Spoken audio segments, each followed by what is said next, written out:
इंसान बिना भोजन के 3 हफ्ते तक जी सकता है, लेकिन पानी के बिना सिर्फ 3 दिन। फिर भी गलत पानी का एक घूंट तुम्हें सिर्फ 3 घंटों में मौत के घाट उतार सकता है। खतरनाक पानी के भयावह जीव। विज्ञान में आपका स्वागत है। पहली कड़ी। किसी भी जीवित रहने की स्थिति में सुरक्षित पानी हासिल करने से ज्यादा महत्वपूर्ण या धोखेबाज कुछ भी नहीं है। इसकी कल्पना करो, तुम कई दिनों से भटक रहे हो, तुम प्यासे हो, पूरी तरह से थके हुए। तुम एक मोड़ पर पहुंचते हो। तुम्हारे बाईं ओर एक निर्मल कलकल करती धारा, जिसका पानी चिकने पत्थरों पर बह रहा है, मानो किसी बोतल बंद पानी के विज्ञापन से निकली हो। तुम्हारे दाईं ओर एक ठहरा हुआ गंदा पोखर, भूरा और बिल्कुल भी आकर्षक नहीं। चुनाव स्पष्ट लगता है, फिर भी वही चुनाव, वही धारणा तुम्हारी सबसे घातक गलतियों में से एक हो सकती है। तुम जो देख रहे हो वो पानी के मैलापन में भिन्नता है। मैलापन, सीधे शब्दों में कहें तो, किसी तरल पदार्थ के भीतर की धुंधलाहट को मापता है।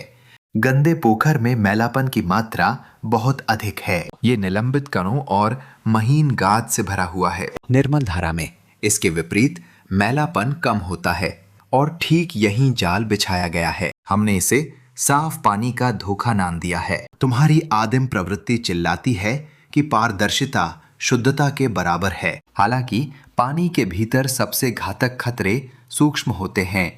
वे पानी को मैला नहीं करते। वो दिखने में निर्मल धारा घातक कीटाणुओं का अड्डा भी हो सकती है। जबकि एक गंदा पोखर सिर्फ गंदा होता है। वो चमकती हुई निर्मलता आपकी सतर्कता को कम कर सकती है, अति आत्मविश्वास को बढ़ावा दे सकती है, और जंगल में अति आत्मविश्वास मौत का फरमान है। इस श्रृंखला में हम उन 3 अदृश्य शत्रुओं से पर्दा उठाएंगे जो इस जीवनदायी तरल को जीवनदाता से घातक विष में बदल देते हैं। हमारा पहला विरोधी एक ऐसा समूह है जिसे मैंने महाकाय नाम दिया है। ये है वे विशालकाय और दुर्जय जीव, अदृश्य दुनिया के। हम बात कर रहे हैं गियार्डिया, लैमलिया या यहाँ तक कि ई कोलाई जैसे खतरनाक कीटाणुओं की। ये वे सूक्ष्म आतंक हैं जो एक उत्तरजीवी के सबसे बुरे दुस्वप्नों को भी डराते हैं। हमने इन्हें महाकाय नाम दिया है, हमारी आंखों के लिए उनके आकार के कारण नहीं, बल्कि अन्य अदृश्य शत्रुओं के संबंध में। इनका माप 1 और 10 माइक्रोन के बीच होता है। एक तुलना के लिए, मानव बाल का एक अकेला तार लगभग 70 माइक्रोन चौड़ा होता है। तो जबकि वे हमारे लिए छोटे हैं, अपने ही दायरे में वे वास्तव में विशालकाय हैं। इन महाकायों में से किसी एक से होने वाली बीमारी एक क्रूर और पंगु कर देने वाला अनुभव साबित होती है। हम बात कर रहे हैं भयंकर दस्त, दर्दनाक पेट में ऐंठन, लगातार उल्टी और गंभीर निर्जलीकरण की। अस्पताल की देखभाल में भी ये एक बेहद कष्टदायक अनुभव है। दूर दराज के इलाकों में किसी भी सहायता से दूर तरल पदार्थ की इतनी कमी निश्चित रूप से मौत का फरमान है। वे सबसे प्रचलित खतरा है, मुख्य शत्रु जिसका सामना आपको लगभग निश्चित रूप से करना पड़ेगा जब आप जंगल से पानी प्राप्त करेंगे। उन्हें हराने के तरीकों को समझना जीवन रक्षा की ओर पहला मूलभूत कदम है। तो हम कौन सी रणनीतियां अपना सकते हैं इन विशालकाय आक्रमणकारियों को हमारे शरीर में प्रवेश करने से रोकने के लिए? एक आधुनिक उत्तरजीवी की किट में पाया जाने वाला सबसे प्रमुख उपकरण यांत्रिक निस्पंदन उपकरण है। सॉयर और लाइफस्ट्रॉ जैसे ब्रांडों ने व्यापक उपस्थिति हासिल की है, और इसके उत्कृष्ट कारण भी हैं। उनकी कार्यप्रणाली एक अविश्वसनीय रूप से सरल फिर भी बेहद शक्तिशाली सिद्धांत पर आधारित है। आकार बहिष्करण। एक फुटबॉल गोल की कल्पना करें और आप एक बास्केटबॉल को सीधे उसमें से धकेलने की कोशिश कर रहे हैं। ये मुमकिन ही नहीं है। बास्केटबॉल जाल के छेदों से गुजरने के लिए शारीरिक रूप से बहुत बड़ी है, और ठीक यही वो तंत्र है जिसका ये फिल्टर इस्तेमाल करते हैं। उनमें सूक्ष्म छिद्रों की भरमार होती है जो आमतौर पर 0.1 से 0.2 माइक्रोन के होते हैं। हमारे राक्षसों के आयामों को याद करें, वे 1 से 10 माइक्रोन के खतरे। जब दूषित पानी को इस झिल्ली से गुजारा जाता है तो पानी के अणु सीधे निकल जाते हैं, लेकिन बैक्टीरिया और प्रोटोजोआ हमारे बास्केटबॉल शारीरिक रूप से बाधित हो जाते हैं। वे झिल्ली के एक तरफ फंस जाते हैं, छोटे छिद्रों में प्रवेश करने में असमर्थ। ये भौतिकी का एक शानदार और अत्यधिक प्रभावी कमाल है। एक सच्चा किले की दीवार जो इन बड़े हमलावरों को पीछे धकेलती है, दूसरी तरफ स्वच्छ पीने योग्य पानी प्रदान करती है। ये रक्षा की एक महत्वपूर्ण पहली लाइन है जिसने अनगिनत जानें बचाई हैं। हालांकि ठीक यही एक खतरनाक अति आत्मविश्वास जड़ पकड़ लेता है। लोग इन फिल्टरों को किसी जादुई छड़ी जैसा मानते हैं। वे एक सिरे से गंदा पानी डालते हैं, दूसरे से साफ पानी निकलते देखते हैं और उस प्रक्रिया पर अपना पूर्ण विश्वास रखते हैं। वे ईमानदारी से मानते हैं कि वो छोटी प्लास्टिक की नली पानी में हर संभावित दूषित पदार्थ के खिलाफ एक अभेद्य बाधा बनाती है। उनका विश्वास इतना पूर्ण होता है कि वे अपने पानी के स्रोत या अपने उपकरण की अंतर्निहित सीमाओं का गंभीर रूप से मूल्यांकन करना बंद कर देते हैं। ये अत्यधिक निर्भरता कई उत्तरजीविता रणनीतियों में एक महत्वपूर्ण कमजोरी को दर्शाती है। फिल्टर सुरक्षा की एक झूठी भावना में बदल जाता है, एक कंबल जिसमें अनदेखे छेद भरे हों। वे आश्वस्त हैं कि ये सब कुछ रोक देता है। ऐसा नहीं है, जबकि वे एक विशिष्ट प्रकार के शत्रु, बड़े रोगजनकों के खिलाफ असाधारण रूप से अच्छा प्रदर्शन करते हैं। युद्ध कभी एक ही मोर्चे तक सीमित नहीं रहता। यांत्रिक फिल्टर इन राक्षसों के खिलाफ उत्कृष्ट गोलकीपर हैं। लेकिन क्या होता है जब दुश्मन जाल की जाली से छोटा है? जब दुश्मन सूक्ष्म होता है, जैसे कि एक वायरस, तो आपका महंगा पानी फिल्टर रेत को रोकने की कोशिश कर रहे पास्ता छलनी से ज्यादा उपयोगी नहीं रहता। हम अब बैक्टीरिया या प्रोटोजुआ की बात नहीं कर रहे हैं। ये हमारा दूसरा दुश्मन है जो चुपके से वार करते हैं। रोटा वायरस और हेपेटाइटिस ए जैसे वायरस यहाँ महत्वपूर्ण कारक पैमाना है। आपका सामान्य बैककंट्री फिल्टर लगभग 0.1 माइक्रोन के छिद्र आकार का दावा करता है। ये बहुत छोटा लग सकता है, लेकिन जिस वायरस को आप रोकने की कोशिश कर रहे हैं वो 5 गुना छोटा है, जो केवल 0.02 माइक्रोन का है। बस इस जानकारी को अपने दिमाग में बिठा लें। एक नन्ही सी कांच की गोली की कल्पना करें। अब एक जालीदार बार की तस्वीर अपने मन में लाएं। क्या आप इस दुविधा को समझ पा रहे हैं? आपका वायरस, वो गोली, बिना किनारों को छुए सीधे निकल जाती है। हर उपकरण, हर निवेश किया गया डॉलर महज एक नाटकीय पृष्ठभूमि में बदल जाता है। ये आप में सुरक्षा की एक भ्रामक भावना पैदा करता है। और तो और किसी भी जीवित रहने की स्थिति में ऐसा भ्रम सबसे घातक जाल साबित होता है, जिसकी कल्पना भी नहीं की जा सकती। आपका सुरक्षात्मक उपाय एक अदृश्य हमलावर के लिए खुला निमंत्रण बन जाता है, जो आपके शरीर को भीतर से नष्ट करने के लिए तैयार है। यही एक महत्वपूर्ण अंतर निहित है, एक ऐसा विचलन जो या तो जीवन या मृत्यु का कारण बन सकता है। फिल्टर करना शुद्ध करना नहीं है। फिल्ट्रेशन एक भौतिक तंत्र के रूप में काम करता है, मूल रूप से एक छलनी की तरह। ये बड़े कणों के खिलाफ प्रभावी है। इसके विपरीत शुद्धिकरण एक समझौताहीन प्रक्रिया का प्रतिनिधित्व करता है।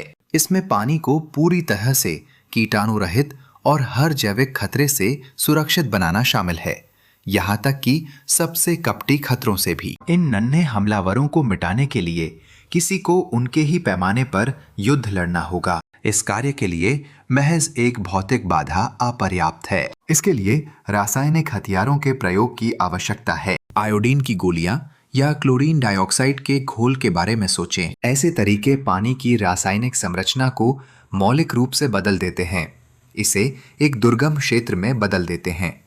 निर्देशित ऊर्जा भी एक शक्तिशाली आक्रामक उपकरण के रूप में कार्य करती है।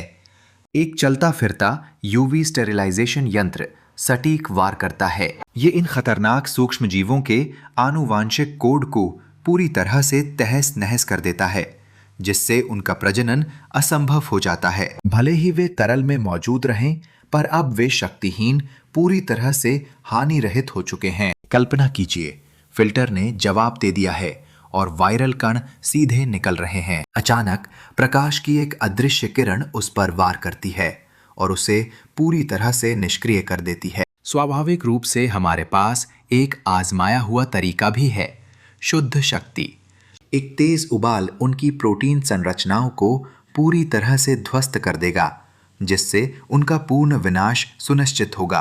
फिर भी बैक्टीरिया और वायरस को हराने के बाद भी एक और दुश्मन घात लगाए बैठा है। एक ऐसा दुश्मन जो आंखों से अदृश्य है, स्वाद से जिसका पता नहीं चलता और जिस पर गर्मी का कोई असर नहीं होता। मैं उन्हें प्रेत कहता हूँ। इनमें रासायनिक प्रदूषक, विनिर्माण से निकलने वाले भारी धातु तत्व और खेती से आने वाले फसल सुरक्षा एजेंट शामिल हैं। वे केवल पानी में तैरते हुए कण नहीं हैं जिन्हें एक फिल्ट्रेशन सिस्टम पकड़ सके, बल्कि वे आणविक स्तर पर घुले हुए विलेय हैं। वे H2O के साथ पूरी तरह से घुल मिल गए हैं। इसकी कल्पना ऐसे करें जैसे समुद्र में नमक घुला हुआ हो। एक साधारण कॉफी छलनी इसे निकालने के लिए काफी नहीं होगी। ये रासायनिक एजेंट केवल पानी में नहीं रहते, वे खुद पानी का ही रूप बन गए हैं। उनकी चाल तरल की धारा का ही अनुसरण करती है। वे आपके फिल्ट्रेशन सिस्टम के हर छेद से पूरी तरह से अनदेखे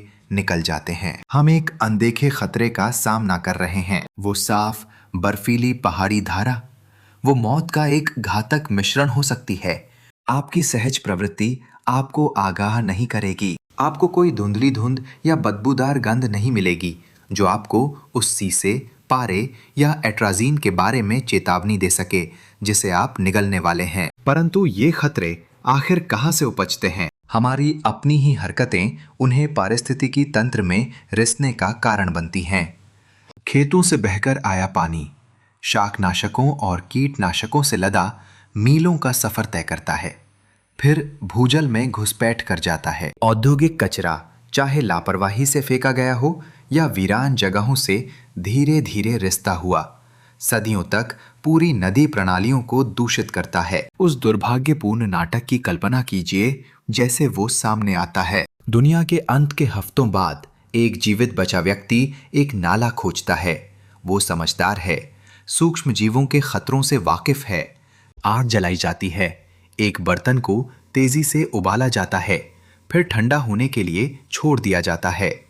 वे अपनी समझदारी पर भरोसा कर पानी पीते हैं, ये मानते हुए कि अब पानी शुद्ध हो चुका है। हालांकि वे गलत हैं, बेहद खतरनाक रूप से गलत। पानी नदी से बस 10 मीटर ऊपर एक खेत से आए अदृश्य रासायनिक अवशेषों से दूषित है।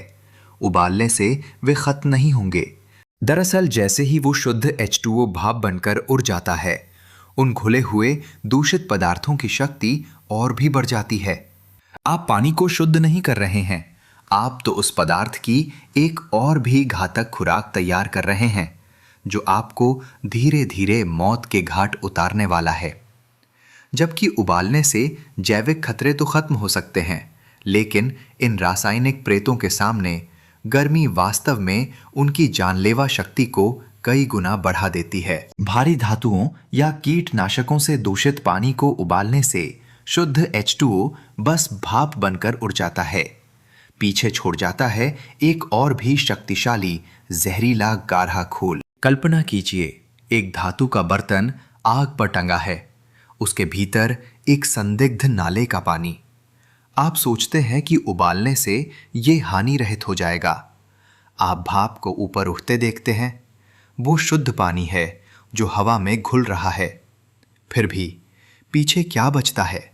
सीसा, पारा, मीलों ऊपर नदी के किनारे एक खेत से आया कृषि कचरा। इन्हें ही हम भूत कहते हैं। वे उबलकर खत्म नहीं होंगे, वे वहीं टिके रहेंगे। जैसे जैसे पानी का स्तर घटता है, ये अदृश्य जहर और भी अधिक सघन होते जाते हैं। जो पानी बचता है शुद्ध नहीं होता, ये एक गाढ़ा जहर है। आपने जो किया है वो आसवन है, पर उल्टा। साफ पानी को अलग करने के बजाय बाष्प, तुमने जानबूझकर जहरीले अवशेष को पी लिया है। ये एक घातक बड़ी चूक है जो एक अधूरे सच से उपजी है। केवल उबालना रोगाणुओं को खत्म कर देता है, फिर भी ये पूरी तरह से बेकार है। रासायनिक खतरों के खिलाफ वास्तव में ये अक्सर उन्हें बना देता है कहीं ज्यादा खतरनाक। तो इनसे कैसे लड़ा जाए? इन प्रेत छाया जैसे खतरों से न गर्मी से, ना ही केवल एक साधारण फिल्टर से। इसके बजाय तुम उनका सामना करते हो रासायनिक विज्ञान से, इस उपाय को जाना जाता है अधिशोषण के नाम से। इसका साधन सक्रिय कार्बन है। एक कोयले के टुकड़े की कल्पना करूं। हालांकि सूक्ष्म स्तर पर यह एक ठोस पिंड नहीं है, इसके बजाय ये एक विशाल खोखली भूल भुलैया है। रास्तों और सूक्ष्म छिद्रों की इस पदार्थ का केवल 1 ग्राम इतना सतह क्षेत्र समेटे हुए है, जो एक फुटबॉल मैदान के बराबर है। जब दूषित पानी इससे होकर गुजरता है तो ये भूत शारीरिक रूप से बाधित नहीं होते, जैसे कि कचरा एक फिल्टर में। इसके बजाय उन्हें रासायनिक रूप से जकड़ लिया जाता है। इसकी सतह पर स्थित कार्बन परमाणु एक प्रबल आकर्षण रखते हैं इन कार्बनिक यौगिकों और भारी धातुओं के लिए। ये एक आणविक चुंबक, ये उन्हें झपट लेता है, उन्हें पानी से निकालता है, फिर उन्हें अपनी बाहरी सतह पर अमिट रूप से चिपका देता है। ये केवल एक यांत्रिक निस्पंदन नहीं है, ये एक रासायनिक चाल है। अनचाहे मेहमान आते हैं, लेकिन वे कभी वापस नहीं जाते। यह आपका तरीका है उन विषाक्त पदार्थों को खत्म करने का, जिन्हें केवल उबालने से और बढ़ावा मिलता है। केवल एक ही तरीके पर निर्भर रहना एक जुआ है। अस्तित्व के लिए जरूरी है कि आप पासा अपने पक्ष में पलट दें, इसलिए हम पालन करते हैं अतिरिक्तता के सिद्धांत का, जो सर्वोच्च है। हमारी रणनीति में 3 स्तरीय रक्षा प्रणाली है। पहला चरण पूर्व निस्पंदन। इसे अपनी प्रारंभिक कच्ची और तैयार रक्षात्मक बाधा समझें। बड़े मलबे को निकालने के लिए एक बंधना, एक टी-शर्ट या कोई भी उपलब्ध कपड़ा इस्तेमाल करें। कीचड़, तलछट, गिरे हुए पत्ते, ये क्रिया आपके प्राथमिक उपकरण को ठीक उस समय अवरुद्ध होने और खराब होने से बचाती है जब उसका प्रदर्शन सबसे महत्वपूर्ण होता है। दूसरा चरण सूक्ष्म निस्पंदन। इस चरण में आप सूक्ष्म राक्षसों का सामना करते हैं। इनमें सूक्ष्म आक्रमणकारी जियार्डिया और क्रिप्टोस्पोरिडियम जैसे प्रोटोजोअन विपत्तियां और ई कोलाई जैसे जीवाणु खतरे शामिल हैं। एक बेहतर माइक्रोफिल्टर एक भौतिक नाकाबंदी के रूप में कार्य करता है, जिसमें इतने छोटे छिद्र होते हैं कि ये जैविक संस्थाएं उन्हें पार करने में पूरी तरह असमर्थ होती हैं। उनकी प्रगति पूरी तरह रुक जाती है। फिर भी ये विशेष सुरक्षा सबसे छोटे खतरों के खिलाफ अप्रभावी साबित होती है। तीसरा चरण शुद्धिकरण और आत्मसातीकरण। ये अंतिम खात्मे का पड़ाव है। इस पड़ाव पर तुम उन मायावी खतरों से निपटते हो। वायरस, जो अक्सर इतने छोटे होते हैं कि एक माइक्रोफिल्टर को भी चकमा दे सकते हैं। उनका खात्मा रासायनिक शुद्धिकरण की गोलियों या यूवी प्रकाश से सुनिश्चित किया जाता है। इसके बाद अंतिम प्रहार के लिए तुम अदृश्य प्रेतों से जूझते हो। तरल को एक सक्रिय कार्बन तत्व से गुजारा जाता है। अंतिम चरण उन कीटनाशकों, भारी धातुओं और औद्योगिक कचरे को पकड़ता है जिन्हें पिछले 2 चरण अनदेखा कर गए थे। प्रारंभिक निस्पंदन, सूक्ष्म निस्पंदन, शुद्धिकरण और अवशोषण। 3 चरण पूर्णतः पालन। उपकरण की जांच करो। प्रत्येक अगला चरण पिछले चरण की कमियों को दूर करता है। ये एक सुरक्षात्मक अनुक्रम है जिसमें हर घटक निर्णायक है। ये वो तरीका है जिससे तुम एक गंदे जलमार्ग का सामना करते हो और सूचित कार्रवाई तथा सटीक कदमों के माध्यम से स्वच्छ, सुरक्षित जीवन रक्षक तरल उत्पन्न करते हो। भय का कोई स्थान नहीं, केवल प्रक्रिया ही हावी होती है, केवल अंतर्दृष्टि ही कायम रहती है। एक अनुभवहीन व्यक्ति एक पोखर देखता है और बस अच्छे भाग्य की उम्मीद करता है। इसके विपरीत उत्तरजीवी एक जैविक और रासायनिक संकट को पहचानता है और शांति से समाधान को अंजाम देता है। तुम्हारा वातावरण अब तुम्हारे भाग्य का निर्धारण नहीं करता, तुम इसके स्वामी हो। इसके छिपे हुए नियमों को तुमने समझ लिया है। विश्वास के साथ पियो, भाग्य से नहीं बल्कि पूर्ण ज्ञान से। अंततः आपके जीवित रहने की क्षमता आपके उपकरणों की कीमत से नहीं आंकी जाती,